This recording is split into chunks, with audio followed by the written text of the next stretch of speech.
நம்ம ஏசி வாங்க போனோம் தெரியுமா? அப்போ ஃப்ரிட்ஜு மேலே இவ்வளோ சோடு ஃப்ரிட்ஜு இவ்வளோ சோடு தான் இருக்கும் ஹைட்டு. இப்போ ஃப்ரிட்ஜு மேலே ஃப்ரிட்ஜு வச்சுருந்தாங்க.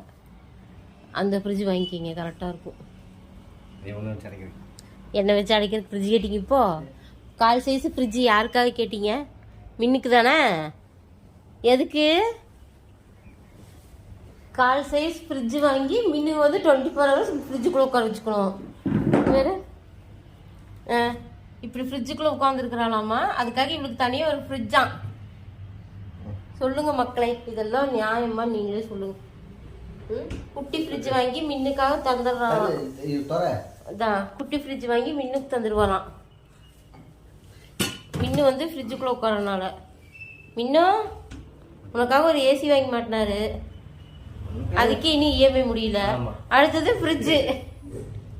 ஆனால் மின்னு நீ கொடுத்து வச்சோலா நான் கொடுத்து வச்சோலான்னு எனக்கே தெரியல. மின்னு இப்படி ஒரு டேடி கிடைக்கிறதுக்கு நீ கொடுத்து வச்சியா?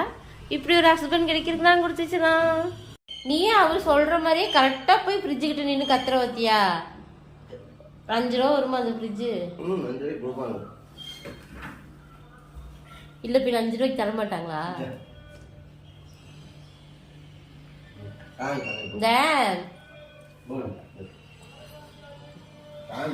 எனக்கு தெரியாதுப்பா, நீங்களாச்சு அவளாச்சு. எல்லாம் எடுத்து வெளியே வச்சிருங்க, எல்லாம் கெட்டு போயிட்டோம். ஆமா, இந்த மிளகா போய் கெட்டு போயிடும். இந்த மிளகா பொடி நான் பாதி எடுத்து வெளியில வச்சிருக்கேன். இது வந்து நமக்கு 1 வருஷத்துக்கு வரும். மிச்சத்தை வெளியில வைக்க முடியாது, அதனால உள்ள வச்சிருக்கேன். வீட்டுல இடமே அது தாங்க சபானா.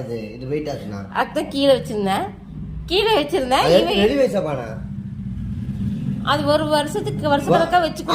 தாங்காது, இப்ப கிடைக்காது. இந்த இது கிடைக்காது. நான் வச்சுக்கோ. கீழே இருந்து நாங்க அவ இருக்கட்டும். மின்ன நீ உட்காரலாமா? இது மிளகா பொடி வைக்க கூடாதா ஃப்ரிட்ஜுக்குள்ள? என்ன நியாயம்? சரியில்லை, இதெல்லாம் சொல்லிட்டேன்.